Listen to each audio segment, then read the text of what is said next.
We're starting the CST. Remember, this is from 5 years ago, so there are going to be some standards that basically I did not teach and are not required from you now in 2018. This is from about 2012. So the first problem, if you take a look, guys, this is scientific notation, something that actually we did not address, but I want you guys to take a look at exponents. 10 to the third power means 10 times 10 times 10. And one of the little tricks that you'll see is that if you do not have a calculator, you can kind of take a look and think about, okay, 10 times 10 is 100, and then 100 times 10 is 1,000. Take a look right here. The number 1,000 has how many zeros? 3 zeros. So there's a little trick. If you look at the power, that'll tell you the number of zeros in this value. Benito, once again, from whoever is talking over there, please be respectful.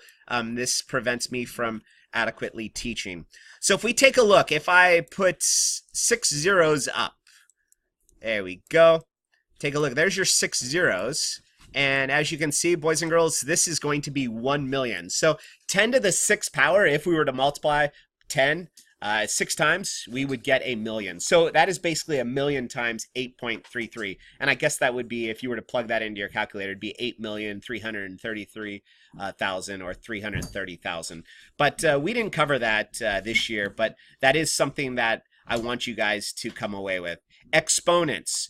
So boys and girls, once again, when you are thinking of exponents, think of the number being squared is basically itself times itself. So n times n. You guys may have heard of n cubed. And what does n cubed mean? It means n times n times n. Sorry, when you know, all of a sudden I'm getting texted while I'm recording this. So exponents is something that you will be required. If you take a look at question number 3, this is a fraction. So what does this mean? Well, this basically means that the numerator times the numerator times the numerator times the numerator. Why do I keep on saying numerator and numerator? Well, basically when you're multiplying fractions, you multiply across. So you can see that a fraction is represented by a numerator and a denominator. So what does this mean? It means 2 to the third, or 2/3 to the 4th power. So basically it's 2 times 2 times 2 times 2. And if you multiply it, 2 times 2 is 4, 4 times 2 is 8, 8 times 2 is 16. So that is 16 is the numerator. And then we would multiply the 3 to the 4th power. Okay, and if you get 3 times 3 is 9, 9 times 3 is 27, and then 27 times 3, anyone have a calculator? I think it's 81, is that correct? There you go, just trying to use my mental math. Cool, thank you. Now guys, throughout the year, gentlemen, last warning and then I'll ask you to step outside, thank you. One of the things that I have talked to you guys about throughout the year is don't worry about simplifying. Now, unfortunately, one of the reasons why I did do that is because some kids' division skills just weren't ready to do that. But on the CAASPP, at the end of the year, you're going to be required to do that. So if you take a look at the numerator and the denominator, you kind of have to think to yourself, could we simplify this? And what you want to do is think about common factors, numbers that are going to be common with the numerator and the denominator. We do see that our answer is here. I always do the work first, and then with multiple choice, I see if my answer is there. But I also want to point out, sometimes test makers may give you an unsimplified answer. So I would definitely check to see if you can simplify this. So thinking about what number will go both into 16 and 81, and then if it is needing to be simplified, please do that. Okay, I'm going to move up to problem number 4. Roberto paid $43.08 for 3 CDs. All 3 CDs were the same price. How much did each CD cost? You guys remember me solving problems with you guys up on the whiteboard over the last 2 weeks? When I do word problems with you guys, I read them multiple times. I would actually read this problem a couple more times. The first time you read it, you're going to be like, okay, what do I need to really think about? What I usually like to do, and I know it's kind of different not having a digital test versus a paper, but I like to mark the important information. Here are the numbers that jump out at me. 4308 or 43 and 8/100ths, and then the number 3. And the way that you would do this is you would obviously use division with your calculator. Just make sure that your answer makes sense. I'm not even going to do this problem with my calculator. I'm just going to kind of think about it in my head. If I look, 3 times 14 is about 42. So basically, 3 times 13 is 39, 3 times 14 is 42. So I kind of have a good idea of what my answer will probably be. And I haven't even solved this problem, but I know that once again, 3 times 14 is 42. So it's going to be roughly going to be 14 some odd cents. And as you can see, that kind of helped me to know if I did solve the problem, what my answer has to be. Okay? Question number 5. Dacia made a snack mix using the ingredients listed below. Now, right off the bat, I see 4 fractions, and one of these fractions does not have the same denominator. They're trying to be sneaky. For whatever reason, sometimes test makers are really trying to make sure that they kind of slip you up. So as you guys know, when we add fractions, they need to have the same denominator. So I've just made a simplified, or sorry, an equivalent fraction, which is 2/4. And now what we're going to do is, what is the total amount of all 4 ingredients? What you would do is you would just add up all 4 fractions. 1 1/4, 3/4. As you guys know, that 1/2 is now 2/4. Remember, it has the same value. And then 1/4. Sorry, that's not an equal, that's a plus. So here's what I like to do. I just usually will add up the numerators first. That's 1 and 2 is 3, 3 and 3 is 6, and 1 is 7/4. So 7/4 is an improper fraction. That is 1 and 3/4. But don't forget that whole number over here. Here's my whole number, and 1 plus 1 and 3/4, my answer is 2 and 3/4. Now guys, I haven't even looked at the answers yet. Here's one of the reasons why I do this. Because I've gotten my answer here, I can then look up, and there you go. The odds are, if you get your answer here, and it is matched up in the answer, then you're good. But once again, if you make a mistake here, go back, do the problem over again. It's funny, teaching all the different grade levels, I've always preached to kids, check your work. And usually the first time I say that to kids, what do? They just look at all the problems and they said, I checked it. So basically what I started saying to kids is resolve the problems. I know it's going to take you a really long time to go through all the problems you just did. A lot of kids will just press submit and they move on. But then you're sitting around for an hour waiting for kids to finish. Use your time. If you really want to do well, resolve the problems just to make sure that you haven't made any mistakes. So once again, this session is more about giving you guys suggestions, ways to improve your success.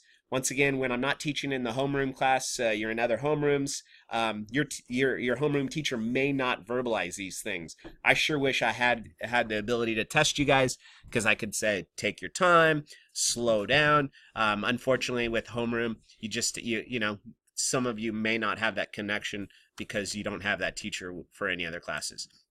All right, so problem number 6.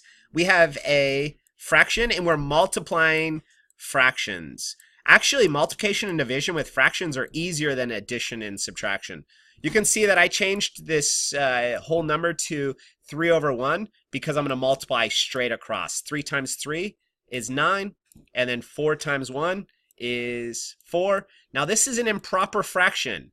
They may try to trick you right there. Like for example, on the CAASPP, I guarantee you they'll probably have an improper fraction as an answer, and then they will have basically a mixed number, and I believe that should be 2 and 1/4. It is obviously not shown in A, B, and C, but unfortunately the Common Core tests, the CAASPP tests, have gotten harder. So they'll probably have this option, and then they'll have this option. And then also, when I was a kid, you had a 25% chance of getting the correct answer. You could just go eeny, meeny, miny, mo. Now, you basically have less odds because sometimes they'll give you an answer, or sorry, a problem that has multiple correct answers, like 2 or 3, and it just makes it harder to guess. We don't like guessing, but sometimes, you know, you just have to do that. Which of the following is equivalent? So sometimes when you guys plug in your numbers into your calculator, I want you to just know what the answer is going to be approximately. You guys know that 2 goes into 5 two times. So our answer is going to be 2 point something. Look at right off the bat, you can get rid of C and D. And now you basically have a 50-50 shot of getting the correct answer and just by guessing. And that's just really just thinking about what your answer should be. And you guys are welcome to go ahead and type that into your calculator and keep moving along. Let's go to problem number 8. I'm going to give you a second to read this. And then once again, I want you to just read it multiple times. Think to yourself, what are they asking? Right off the bat, I like to just circle the numbers because I know the numbers, I need to do something with them. Spend a second, read it, and then reread it. Read word problems multiple times. I'm going to read it in my head.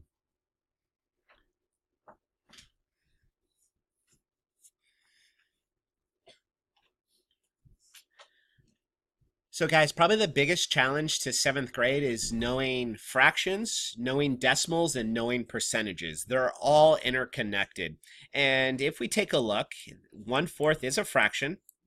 And what we need to do is we need to think about how we're going to convert this into a decimal. Now, what I would do is I would just change from fraction, I would change this into a percentage. And you guys know that percentage is out of 100. So if we multiply the bottom by 25, we have to do that to the top, numerator. 1 times 25 is 25. So now we have 2 equivalent fractions. You can see 1/4 is equal to 25 hundredths. But one of the reasons why I do the percentage is because that's going to tell you the 2 numbers in the place value of a decimal. This is the tenths, this is the hundredths. So that's basically 25%, 25 hundredths, 1/4. And now all you have to do is multiply the sale price, or sorry, not the sale price, but the retail price of the CD. What's the CD? You guys don't even buy them anymore. $12.99 times 0.25. And you can plug that into your calculator, and that's going to be your discount. That's going to be your discount. Now, if they do ask you what you end up paying, you're going to have to take away the discount from the retail price. You will get asked this problem multiple times. That's not what they're asking in this problem, but once again, I want to just give you different strategies to help you to be successful. I think the most important part of this is knowing that we should reread word problems multiple times. If you take a look at C, this is exactly the way that we would solve this problem. $12.99 rounds up to $13. We're multiplying 25 hundredths or 25% to figure out the discount. Now remember, discount is basically what you take off. So what we're doing is subtraction. You guys probably remember that CAASPP problem where they talked about sales tax. Sales tax is added. When I was a kid, I'd go to 7-Eleven and a candy bar was $1. And guess what? That's all I paid for it. Now you walk into a gas station and you buy that object and they want $1.08 or $1.09. Basically, they've added sales tax to that $1 object.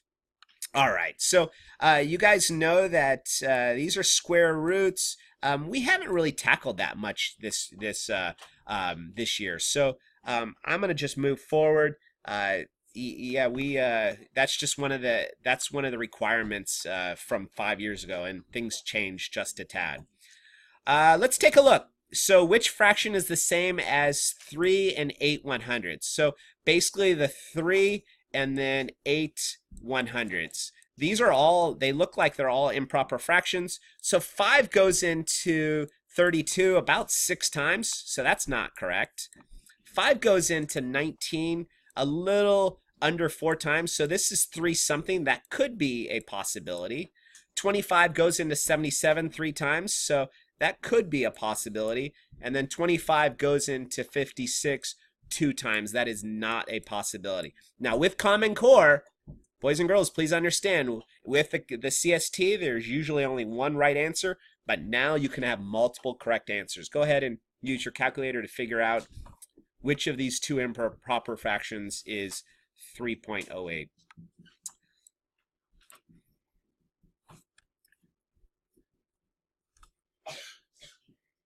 So we have finished the first 10 problems, and as you guys can see, it took me 15 minutes. I don't think we'll go to 40 today because that would be an hour of me talking. So don't sweat.